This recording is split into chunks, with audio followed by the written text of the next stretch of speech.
What's up, guys? It's your boy Kavinci. Welcome to my channel. This is going to be the first video we do. I want to make this video to put my build out there. I want you guys to follow me along with it. I'm not doing it for any particular reason, but just to put my build out there, help others out. You know, who knows, I could teach somebody with this. You guys can help me. I'm not no pro, but I do want to put this out there and see where it goes. So I have a 94 EG hatch, a CX model. I plan to put a J-swap in it.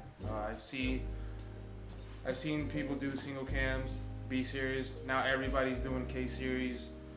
Not that I'm bashing them or anything. I love the K series. It's what I wanted to do, but I've been to a few car shows and seeing that almost every Honda had a K series in it. It made me want to go kind of next step further, which is now being a little more common than what it used to be. It has a lot more resources now to where it's a little more easy and a little bit more possible to do. And I am going to put a J-swap in it. I'm going to try to run a complete Type S swap. Looking to acquire my engine from JDM Orlando. They have pretty good prices, paperwork and stuff. It's all liable and trustworthy. I've seen a few people selling a few swaps here and there. I'm going to try to go with the Type S LSD trans.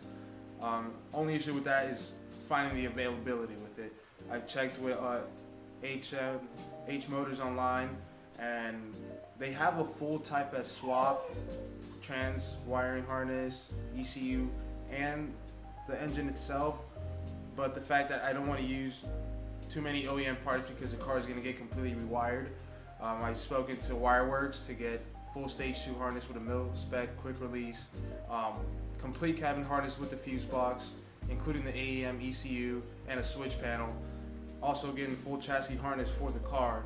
So I didn't want to, because there's another company in New York where I can send the harness to get plug and play made, but I wanted to get a tucked harness and have everything completely brand new, which is why I'm still in the debating between buying an entire swap off of H Motors online or just completely going through the longer, more expensive process, but same time more reliable. The car is 24 years old. It used to have a B16 in it before I owned it. The footage you will see, I kind of took the car apart, took it apart just to see what I'm working with, and a lot of splice wires, a lot of loose end wires, a lot of things not in place where they should be, and I don't want to run into any issues in the further road, so I want to completely expose the shell and completely put everything in there brand new.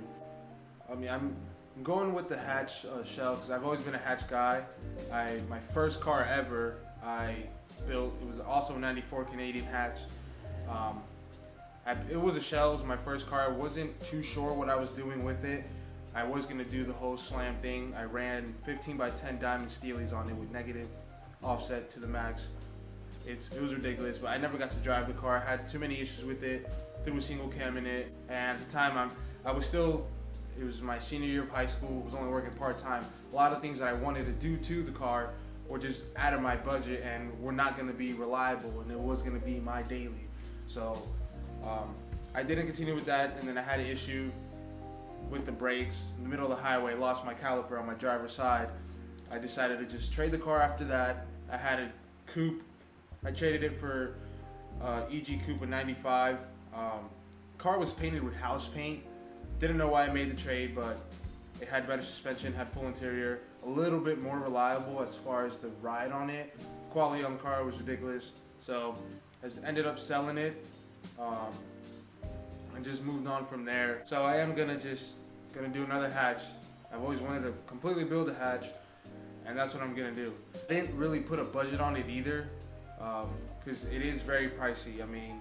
If you're gonna completely tear apart a car and replace every piece of hardware, every cable on it, every wire, every clip, from front to back, weathering, strip moldings, it is a big budget car. But I'm not no baller, and I'm just gonna build what I've always dreamed of building. I just want to build crazy EG hatch to take to shows and ride with people, go meet people, take it to the track if I can. It's not gonna be just to show it off and sit. I want to use the car also, and I want it to be completely reliable. That's why I'm going with the full wiring on the car. Every piece of suspension is gonna get replaced from front to back. If there's not an aftermarket part for it, then it is gonna get powder coated for better protection of that part, and if it can get replaced, I will replace it. I'm giving it 2 to 3 years to where it's gonna be, you know, maybe completely accomplished, not totally accomplished, but it'll probably be running by the end of this year for sure. Suspension will probably all be on, but as far as everything else goes, wheels I'm still debating on. I am looking to put pretty big tires on it. It is going to be a fully functional car, no camber, you know, function over form. But those are things that we are gonna, I'll show you guys along the way. I might do voting polls for wheels just to keep you guys involved. I might do colorway voting polls for you guys just to keep it interesting and keep it all a surprise, but keep you guys involved at the same time. Footage you guys will see is a couple days ago. I got to take the car apart. Some footage was lost and not all of it was captured. So I did take most of the car apart. As far as, I mean, the car is fully gutted. What was in the inside of the car was taken off. Bumpers were off. Radio support isn't welded, and you guys will see that. I might have to get my driver's side rail fixed. I got a couple buddies of mine that are actually body men, so I'll have them check it out. If I can use the frame machine at my old job, I try to do that also.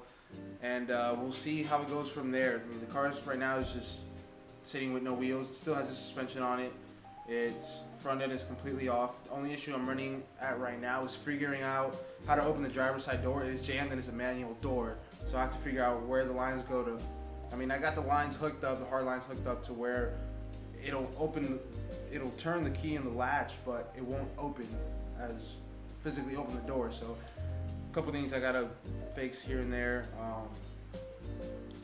All the dash will be painted, OEM color obviously, but just repainted. Eventually the car will have a full roll cage. Again, there's just so much things that if I put a list of things, it'll be quite a lot that's going to be done to the car. As far as steering wheel, digital dash, K-tune shifter cables. Yes, it's possible on a J-Shop. I've seen a few people do it. And once we get to that point, once we get to breaking down, when it comes to time for suspension, when it comes time for paint, when it comes time for the interior things, I will do, if I can, tutorial videos or step-by-step videos in case somebody, you know, out there wants to know. When it comes to putting the engine in and getting it into the engine bay, that will be done too. I am doing a full brake line tuck, clutch line tuck, brand new brake lines under the fenders and the wheel wells, brand new headlights and tail lights, literally from front to back the car will be touched, and I'm excited. I hope you guys are excited with me. It is going to be a crazy build. It's going to be a very beautiful build, and I know that if I take my time and do things right, it'll be as reliable and as nice as I want it to be. You know, I know there's a lot of people out there building cars, and you know, I wish I was at that level already, but you know, everything's a step at a time. You learn, you move forward, you teach yourself, you figure it out, you know, and then you build it how you want it. Like, subscribe the video, share if you can, and we'll be putting out more content. Thank you guys again for watching. God bless you guys. Love you guys.